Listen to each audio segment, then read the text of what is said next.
साल 1963 Israel nuclear bomb बनाने के काफी करीब पहुंच चुका था, पर यह बात American president John F Kennedy को काफी खटक रही थी। वो नहीं चाहते थे कि इजराइल न्यूक्लियर बॉम्ब बनाकर अरब दुनिया में हलचल मचाए, क्योंकि अगर ऐसा हो गया तो अरब्स अमेरिका के दुश्मन रशिया से मदद मांगेंगे। कैनेडी ने इजराइल को रोकने की हर मुमकिन कोशिश की, लेकिन फिर जो हुआ वो किसी के वहमो गुमान में भी नहीं था। चाहे अमेरिका हो, यूके या फिर रशिया, न्यूक्लियर वेपन पाने के लिए ताकतवर मुल्कों ने ऐसे ऐसे खतरों के साथ खेला है जिसका अंदाजा लगाना भी मुश्किल है। कहीं सीक्रेट इंटेलिजेंस ऑपरेशन तो कहीं हनी ट्रैप का सहारा। यहाँ तक के इस खेल में जिगरी दोस्त मुल्कों ने भी खुलेआम एक दूसरे को डिच कर दिया। आज हम जानेंगे कहानी उन 10 मुल्कों की जो आज इस खौफनाक ताकत के मालिक हैं। नाजरीन, दुनिया में टोटल 195 कंट्रीज हैं और तकरीबन इन सब के पास ही अपना दिफा करने के लिए एडवांस्ड मिलिट्री और हाई टेक वेपन्स हैं। लेकिन 195 में से सिर्फ 10 मुल्क ऐसे हैं जिनके पास दुनिया का सबसे खतरनाक, सबसे तबाहकुन हथियार न्यूक्लियर बॉम्ब है। सोचिए, आज की दुनिया में जहां हर मुल्क एक दूसरे से आगे निकलने की रेस में लगा है, वहीं सिर्फ 5% मुल्क ऐसे हैं जो ये हथियार बनाने में कामयाब हुए। इनमें से कुछ ने एक दूसरे की मदद की, लेकिन ज्यादातर ने ये काम खुफिया तरीके से किया, जिसमें आला दर्जे की जासूसी, जानलेवा दुश्मनी और धोखाधड़ी का भरपूर इस्तेमाल किया गया। अमेरिका समेत दूसरे 9 मुल्कों की न्यूक्लियर पाने की कहानी भी इतनी ही इंटरेस्टिंग है जितनी अमेरिका के मैनहट्टन प्रोजेक्ट की है। सबसे पहले शुरुआत करते हैं अमेरिका से। ये तो सब जानते हैं कि अमेरिका एटॉमिक वेपन्स पाने में सबसे पहला मुल्क था, लेकिन क्या आपको मालूम है कि इस डिस्कवरी को सबसे पहले हिटलर के साइंटिस्ट ने अंजाम दिया था? जी हाँ, 1938 में जर्मन साइंटिस्ट ने ही पहली बार न्यूक्लियर फिशन दरियाफ्त किया, यानी एटम्स को तोड़कर एक चेन रिएक्शन के जरिए बहुत ज्यादा क्वांटिटी में एनर्जी निकालने का तरीका। उस वक्त साइंस की दुनिया काफी छोटी थी और जर्मन साइंटिस्ट की ये धमाकेदार डिस्कवरी की गूंज अमेरिका में बैठे एल्बर्ट आइंस्टाइन तक पहुंच गई। उन्होंने फौरन अमेरिकन प्रेसिडेंट को खबरदार किया कि हिटलर इस नई डिस्कवरी से इंसानियत तबाह करने वाला बॉम्ब बनाकर कुछ भी कर सकता है। इस खत के बाद अमेरिका ने वर्ल्ड वॉर 2 के दौरान ही एक इंतहाई सीक्रेट प्रोजेक्ट लॉन्च किया, जो आज मैनहट्टन प्रोजेक्ट के नाम से फेमस है। इसमें अमेरिका, यूके और कनाडा के साइंटिस्ट शामिल किए गए और इंतहा से ज्यादा पैसा भी बहाया गया ताकि रेस में कहीं हिटलर ना जीत जाए। खैर, 1945 तक जर्मनी ने हथियार डाल दिए और हिटलर भी खत्म हो गया। इसी दौरान खबर आई कि न्यू मैक्सिको में अमेरिका का पहला न्यूक्लियर ट्रिनिटी टेस्ट कामयाब रहा है। यूं अमेरिका ने इंसानियत का सबसे ताकतवर हथियार पाने में पहली पोजीशन हासिल कर ली।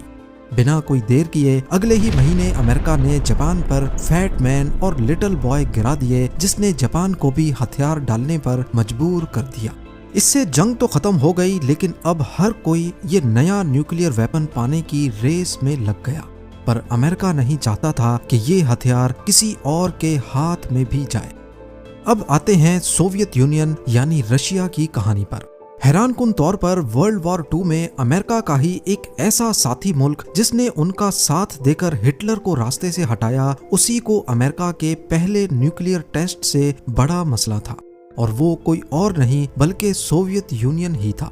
जी हाँ, वर्ल्ड वॉर 2 में सोवियत यूनियन अमेरिका का साथी था, लेकिन 1941 में अमेरिकन और ब्रिटिश साइंटिस्ट ने न्यूक्लियर के रिसर्च पेपर्स को पब्लिक करना बंद कर दिया। इस पर सोवियत्स को लगा कि उनसे ये नुस्खा इंटेंशनली छुपाया जा रहा है।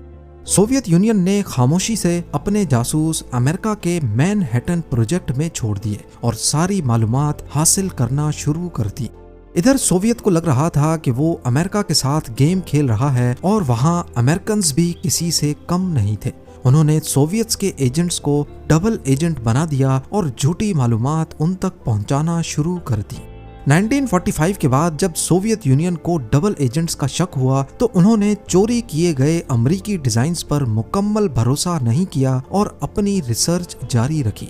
इससे हुआ ये कि अमेरिका की उम्मीदों से काफी पहले 1949 में सोवियत्स ने कजाकिस्तान में RDS-1 टेस्ट कामयाबी से मुकम्मल कर दिया। अब इस टेक्नोलॉजी पर अमेरिका की मोनोपोली खत्म हो चुकी थी और यहीं से इन दोनों के दरमियान कोल्ड वॉर का आगाज हो गया। न्यूक्लियर पाने वाला तीसरा मुल्क यूनाइटेड किंगडम था, पर यह भी दोस्त मुल्क होने के बावजूद अमेरिका से धोखा खा बैठा। असल में यूके ने अमेरिका से भी पहले 1940 में ट्यूब अलॉयज नामी प्रोजेक्ट के तहत न्यूक्लियर हथियारों पर रिसर्च शुरू कर दी थी।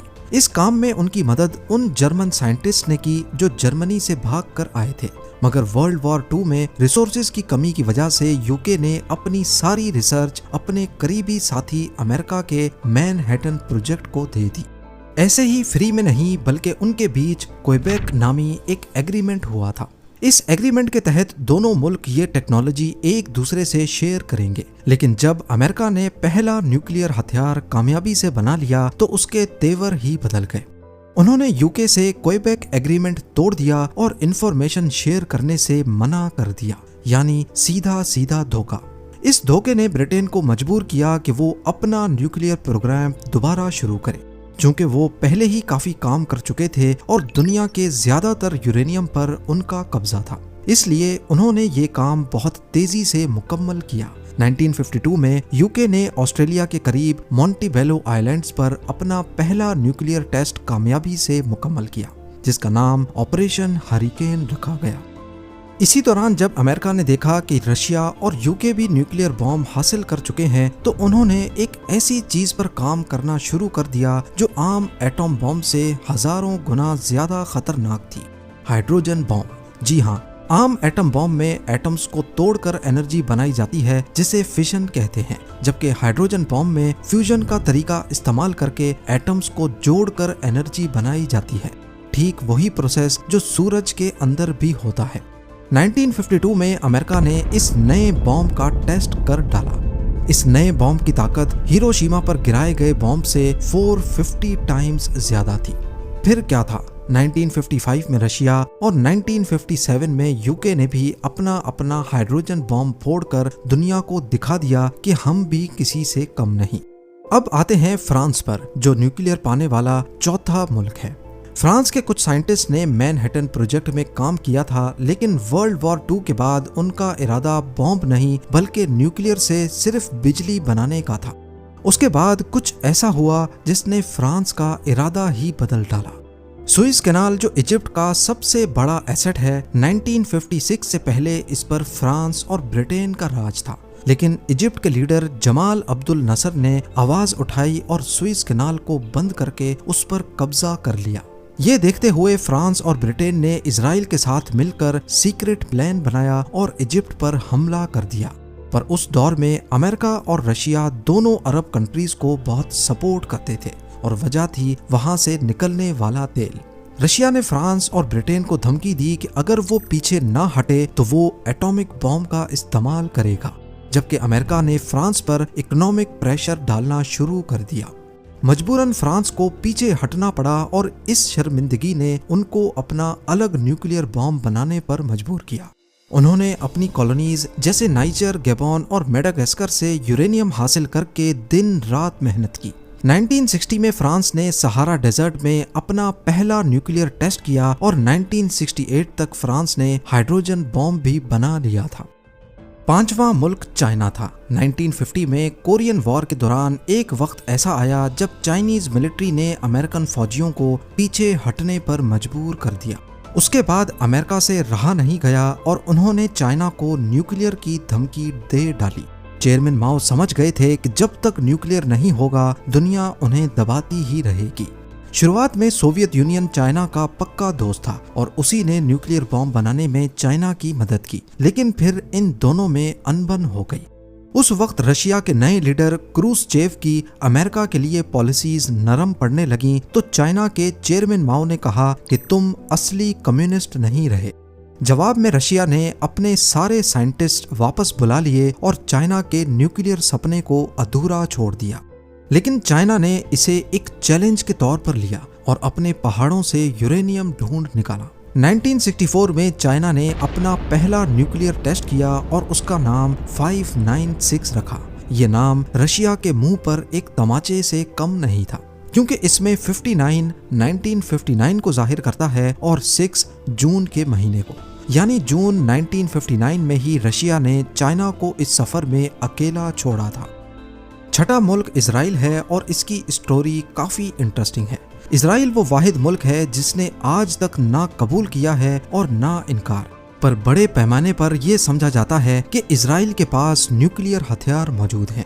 शायद ये बात आज तक दबी रहती अगर ये शख्स ना होता, मोर्डकाई वनूनू।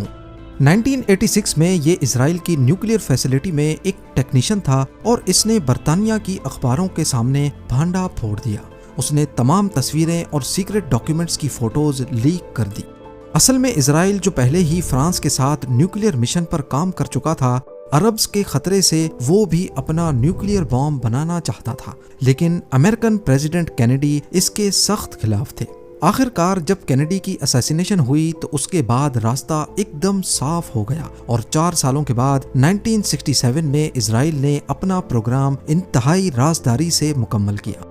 1986 में जब वनूनू ने ये भांडा फोड़ा तो मोसाद के जरिए एक हनी ट्रैप ऑपरेशन प्लान किया गया और उसको वापस इजराइल लाया गया। 18 साल सजा काटने के बावजूद आज भी ये शख्स कड़ी पाबंदियों में जिंदगी काट रहा है। 7वां मुल्क था इंडिया, जिसके साइंटिस्ट ने पार्टीशन से पहले ही न्यूक्लियर पर रिसर्च शुरू कर दी थी। शुरू में इंडिया का इरादा सिर्फ बिजली पैदा करना था, लेकिन 1962 की चाइना इंडिया जंग ने सब कुछ बदल कर रख दिया। हिमालय के पहाड़ों में मिलने वाली शिकस्त ने इंडिया को न्यूक्लियर बॉम्ब के बारे में सोचने पर मजबूर किया।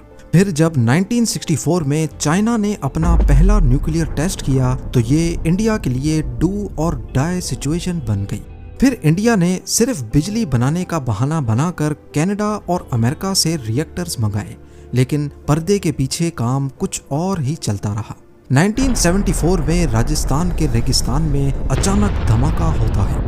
ये कुछ और नहीं बल्कि प्रोजेक्ट स्माइलिंग बुद्धा का धमाका था। इंडिया ने कहा कि ये बॉम्ब नहीं बल्कि पीसफुल न्यूक्लियर एक्सप्लोजन था, पर इस पर अमेरिका और कनाडा सख्त नाराज हुए क्योंकि इंडिया ने उनकी दी हुई टेक्नोलॉजी को बॉम्ब बनाने के लिए इस्तेमाल किया था। नतीजा ये निकला कि इंडिया पर सख्त पाबंदियां लगा दी गई और इंडिया ने न्यूक्लियर नॉन प्रोलिफरेशन ट्रीटी पर भी साइन करने से साफ साफ इनकार कर दिया। ये वो मुआहिदा है जहां मुल्क न्यूक्लियर हथियारों के फैलाव को रोकने के लिए रूल्स पर इत्तफाक करते हैं। लेकिन कहानी यहाँ खत्म नहीं हुई। उन्होंने 1974 में बॉम्ब तो टेस्ट कर लिया था, मगर उसे हथियार की शक्ल देने में मजीद 20 साल लग गए और इस धमाके ने बॉर्डर के उस पार एक और मुल्क को बेचैन कर दिया था, पाकिस्तान। अब बारी आती है साउथ अफ्रीका की, जिसकी कहानी सबसे अनोखी है। 1970s तक उनका न्यूक्लियर बॉम्ब में कोई इंटरेस्ट नहीं था, लेकिन फिर हालात बदल गए। साउथ अफ्रीका में नस्ली इम्तियाज का सख्त कानून था, यानी वाइट लोगों के लिए कानून अलग और ब्लैक्स के लिए अलग। यहाँ तक के काले लोगों को अपने ही मुल्क में घूमने के लिए आउट पास लेना पड़ता था। इस कानून की वजह से दुनिया भर ने उनका बाइकॉट कर दिया। ऊपर से सोवियत यूनियन ने नमीबिया और अंगोला में अपना असरो रसूख बढ़ा लिया। साउथ अफ्रीका को डर था कि कहीं रशियंस हम तक भी ना पहुंच जाएं और हमारी ब्लैक पॉपुलेशन के साथ मिलकर कब्जा ना कर लें। इस मुश्किल घड़ी में एक मुल्क ऐसा था जिसने साउथ अफ्रीका का साथ दिया, इजराइल। इजराइल ने उनको वेपन्स, फाइटर जेट्स और न्यूक्लियर रिसर्च शेयर की और बदले में यूरेनियम की डिमांड की। फिर 1979 में एक मशहूर वाकया हुआ जिसे वेला इंसिडेंट कहा जाता है। अमेरिकन सैटेलाइट्स ने साउथ अफ्रीका के करीब समंदर में 2 बहुत बड़े फ्लैश रिकॉर्ड किए। माना जाता है कि ये इजराइल और साउथ अफ्रीका का एक जॉइंट न्यूक्लियर टेस्ट था। एक्सपर्ट्स के मुताबिक इजराइल ने साउथ अफ्रीका की जमीन इस्तेमाल की और बदले में उन्हें अपनी रिसर्च दी। लेकिन 1990 में सोवियत यूनियन के खात्मे के बाद साउथ अफ्रीका वो पहला मुल्क था जिसने खुद अपने न्यूक्लियर हथियार खत्म कर दिए। अब बारी है पाकिस्तान की, जिसका न्यूक्लियर वेपन पाने में 9वां नंबर है। इसका आगाज 1971 में हुआ जब इंडिया से जंग के बाद वेस्ट पाकिस्तान अलग होकर बांग्लादेश बन गया। 1974 में इंडिया के स्माइलिंग बुद्धा टेस्ट ने इस जुस्तजू को मजीद बढ़ा दिया। डॉक्टर अब्दुल कदीर खान, जो एक पाकिस्तानी साइंटिस्ट थे, उन्होंने हॉलैंड की एक न्यूक्लियर फैसिलिटी में काम करते हुए यूरेनियम एनरिच करने की खुफिया मालूमात हासिल की और वो उसके ब्लूप्रिंट्स लेके पाकिस्तान आ गए। इसके अलावा चाइना ने भी पाकिस्तान की बड़ी मदद की, क्योंकि चाइना इंडिया के खिलाफ एक मजबूत इत्तेहादी बनाना चाहता था। शुरू में अमेरिका ने भी पाकिस्तान को रोकने की ज्यादा कोशिश नहीं की, क्योंकि एक तो वो पाकिस्तान की सलाहियत को कम समझ रहे थे और दूसरा पाकिस्तान अफगानिस्तान में सोवियत यूनियन के खिलाफ जंग में अमेरिका का अहम साथी था। 1998 में जब इंडिया ने 5 न्यूक्लियर धमाके किए तो उसके चंद हफ्तों बाद ही पाकिस्तान ने रास कोह के पहाड़ों में अपने अंडरग्राउंड टेस्ट कर डाले। पर कहानी यहाँ खत्म नहीं हुई। पाकिस्तान पर इल्जाम लगा कि उन्होंने न्यूक्लियर टेक्नोलॉजी दूसरे मुल्कों जैसा कि ईरान, लीबिया और नॉर्थ कोरिया को भी दी है। जब हालात काफी बिगड़ गए और पाकिस्तानी गवर्नमेंट पर डायरेक्ट इल्जाम लगने लगा तो 2004 में डॉक्टर अब्दुल कदीर खान ने एक टीवी प्रोग्राम में सारा मलबा अपने सर ले लिया। उन्होंने एतराफ़ किया कि ये टेक्नोलॉजी नॉर्थ कोरिया, ईरान और लीबिया को उन्होंने ही फरोख्त की थी और इसके बाद उनको अगले कई सालों तक हाउस अरेस्ट में रखा गया। पर यहाँ सवाल पैदा होता है कि डॉक्टर अब्दुल कदीर खान ने मीलों दूर बैठे नॉर्थ कोरिया को ये टेक्नोलॉजी क्यों दी थी। इसका जवाब जानने के लिए हम न्यूक्लियर बॉम्ब बनाने वाले दुनिया के सबसे आखिरी और 10वें मुल्क का रुख करते हैं, नॉर्थ कोरिया। नॉर्थ कोरिया के फाउंडर किम इल संग का मानना था कि साउथ कोरिया और अमेरिका जैसे पुराने दुश्मनों को रोकने के लिए न्यूक्लियर वेपन बहुत जरूरी है। 1950s में सोवियत यूनियन ने उनकी न्यूक्लियर से बिजली बनाने में काफी मदद की, मगर बाद में नॉर्थ कोरिया ने सोवियत यूनियन और चाइना दोनों से वेपन्स बनाने की डिमांड करना शुरू कर दी, जिस पर दोनों ने उनका साथ देने से इनकार कर दिया। नॉर्थ कोरिया ने चोरी छुपे अपना अलग प्रोग्राम बनाया, लेकिन उनको कोई कामयाबी नहीं मिली। 1990 में उन्होंने नॉन प्रोलिफरेशन ट्रीटी पर भी साइन कर दिए, लेकिन चोरी छुपे हथियार बनाने की कोशिश जारी रही। इस आखिरी कोशिश में पाकिस्तान ने भी उनकी काफी मदद की। कुछ माहिरीन का मानना है कि पाकिस्तान के पास न्यूक्लियर तो आ चुका था, लेकिन वो मिसाइल्स नहीं थे जो न्यूक्लियर को इंडिया के दूर दराज शहरों तक निशाना बना सके। दूसरी तरफ नॉर्थ कोरिया के पास बेहतरीन मिसाइल्स थे, लेकिन न्यूक्लियर नहीं। कहा जाता है कि उन्होंने पाकिस्तान को अपने नोडोंग मिसाइल्स के डिजाइन दिए और बदले में डॉक्टर AQ खान ने उन्हें यूरेनियम एनरिच करने के लिए सेंट्रीफ्यूजेस के ब्लूप्रिंट्स दिए। अक्टूबर 2006 में नॉर्थ कोरिया ने अपना पहला टेस्ट किया, जो इतना छोटा था कि लोग कहने लगे कि शायद ये माल फंक्शन कर गया है। लेकिन 2009 में जब किम इल संग बीमार पड़े तो उन्होंने अपनी ताकत दिखाने के लिए दूसरा और पहले से कहीं ज्यादा ताकतवर धमाका किया। ये इतना शदीद था कि रिक्टर स्केल पर 5 मैग्नीट्यूड का अर्थक्वेक रिकॉर्ड हुआ। यूं नॉर्थ कोरिया न्यूक्स बनाने वाला दुनिया का सबसे आखिरी मुल्क बन गया। पर क्या ये इस रेस का आखिरी घोड़ा था? शायद नहीं। हालात को देखते हुए ऐसा लग रहा है कि अब अगला नंबर ईरान का होगा, मगर इजराइल, जो मिडिल ईस्ट में अकेली न्यूक्लियर पावर है, वो ईरान पर हर तरफ से दबाव डाल रहा है और अगर ईरान इसमें कामयाब हो गया तो सऊदी अरेबिया भी पीछे नहीं रहेगा, क्योंकि मोहम्मद बिन सलमान कई मर्तबा कह चुके हैं कि अगर ईरान ने न्यूक्लियर बॉम्ब बनाया तो सऊदी भी पीछे नहीं रहेगा। आप लोगों के प्यार भरे कमेंट्स का बेहद शुक्रिया।